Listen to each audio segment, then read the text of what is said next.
When are we going to see that list, do you think? I don't know. It's mind blowing that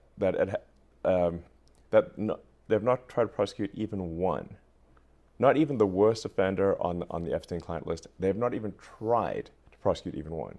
That's insane.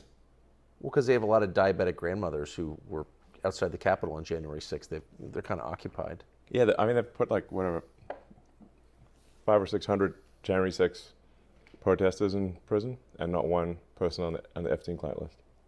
Will that ever come out, do you think? You know, I think part of why Kamala's getting so much support is that if Trump wins, that Epstein client list is going to become public. Yes. And some of those billionaires behind Kamala are terrified of that outcome. Yeah. Do you think Reid Hoffman's uncomfortable? Yes. Yeah. And Gates. And Gates. Yeah. And I only ask that because you just look at them and you're like, that's a nervous person right there. I don't know. I mean, I assume you know them. Yeah. Yes. Reid Hoffman was my vice president of business development at PayPal. Yeah. 24 years ago. Does he seem nervous to you?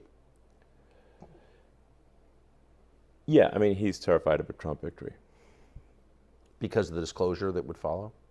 I think, yeah, I mean, I think he's certainly ideologically not aligned with Trump anyway, but I think he is concerned about the Epstein situation. Like something might actually, the DOJ might actually move forward. There are a lot of videos, apparently. Those rooms on the island, and I think out in New Mexico, were wired for video. Right. And where's the video? I mean, between Diddy and Epstein, it's good. There's probably several thousand hours of footage here. Yeah. Yeah. It's kind of weird that the people on those videos are lecturing the rest of us about our moral failings, isn't it? Yeah, it's weird. What is that? Well, I mean, part of how they deflect attention from themselves is by, criticizing the morals of others. Yes. So it's sort of like a preemptive moral strike. Yes. I mean, as I said, I think those who are saying Trump is a threat to democracy are themselves actually the threat to democracy. It feels like we're getting to a place where the rest of us know too much. Is this, do you know what I mean? I mean, it's easier to live in a society where you don't really know what the people in charge are doing or why they're doing it.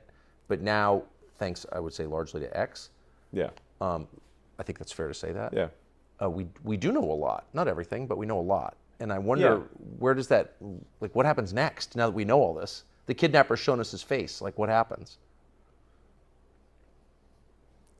Well, I think if Trump wins, we can do some house cleaning. And